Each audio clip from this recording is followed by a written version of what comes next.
നമസ്കാരം, ഞാൻ doctor Sangeeth Kumar, Thiruvalla medical mission ഹോസ്പിറ്റലിൽ കൺസൾട്ടന്റ് നെഫ്രോളജിസ്റ്റായി വർക്ക് ചെയ്യുന്നു.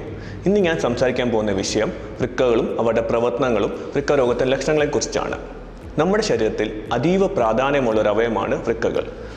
നമ്മുടെ ശരീരത്തിലെ മാലിന്യങ്ങൾ മൂത്രം വഴി പുറന്തള്ളി ശരീരത്തിലെ സന്തുലിതാവസ്ഥ കാത്തു സൂക്ഷിക്കുന്നതിൽ പ്രധാന പങ്കുള്ള ഒരു അവയവമാണ് വൃക്കകൾ.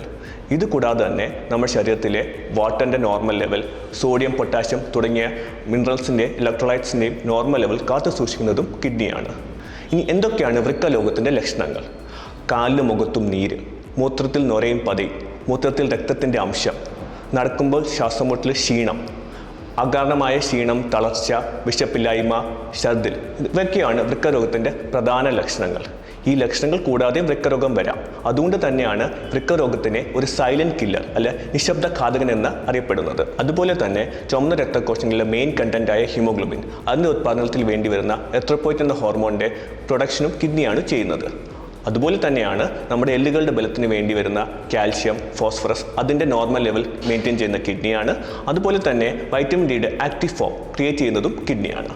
ഇതൊക്കെയാണ് വൃക്കകളുടെ പ്രധാന ധർമ്മങ്ങൾ. അപ്പം അതുകൊണ്ട് തന്നെ കിഡ്നി ഫെയിലിയർ അഥവാ വൃക്കസ്തംഭനം വരുമ്പോൾ ഈ പ്രവർത്തനങ്ങളെല്ലാം നിലച്ചു പോകും. ഇനി ആർക്കൊക്കെയാണ് വൃക്കരോഗം വരാൻ ഹൈ ചാൻസ് ഉള്ളവർ? 1. ദീർഘകാലമായി നിയന്ത്രണത്തില്ലാത്ത പ്രമേഹം. 2. രക്തസമ്മർദ്ദമുള്ളവർ. 3. അമിതവണ്ണമുള്ളവർ. 4. 60 വയസ്സിൽ മുകളിൽ പ്രായമുള്ളവർ. 5. ഹൃദയ സംബന്ധമായ അസുഖമുള്ളവർ. 6. വൃക്കയിൽ സ്റ്റോൺ ഇൻഫെക്ഷൻസ് വരുന്ന ആൾക്കാർക്കും വൃക്കരോഗം വരാനുള്ള സാധ്യത വളരെയധികമാണ്. ഈ പറഞ്ഞ ഹൈ റിസ്ക് കാൻഡിഡേറ്റ്സിന് വൃക്കരോഗം വരാനുള്ള സാധ്യത വളരെയധികമാണ്. അതുകൊണ്ട് തന്നെ ഇവർ 6 മാസമോ 1 വർഷം കൂടുമ്പോഴോ സ്ക്രീനിങ് ടെസ്റ്റ് ചെയ്ത് വൃക്കരോഗം ഉണ്ടോ ഇല്ലയോ എന്ന് നിർണ്ണയിക്കണം. വളരെ എളുപ്പമായ 2 സ്ക്രീൻ ടെസ്റ്റ് കൊണ്ട് നമുക്ക് വൃക്കരോഗം ഉണ്ടോ ഇല്ലയോ എന്ന് സ്ഥിരീകരിക്കാം. 1. ബ്ലഡിലെ ക്രിയാറ്റിൻ്റെ അളവ്, 2. യൂറിനിലെ പ്രോട്ടീനിലെ അളവ്. ഈ 2 ടെസ്റ്റുകൾ ചെയ്ത് വൃക്കരോഗം ഉണ്ടെങ്കിൽ ഡോക്ടറെ കണ്ട് അവരുടെ നിർദ്ദേശങ്ങൾ പാലിച്ച് വൃക്കരോഗത്തിൻ്റെ പുരോഗതി തടയാനും ആരോഗ്യമുള്ള വൃക്കകൾ സ്വന്തമാക്കാനും നമുക്ക് സാധിക്കും. നന്ദി, നമസ്കാരം.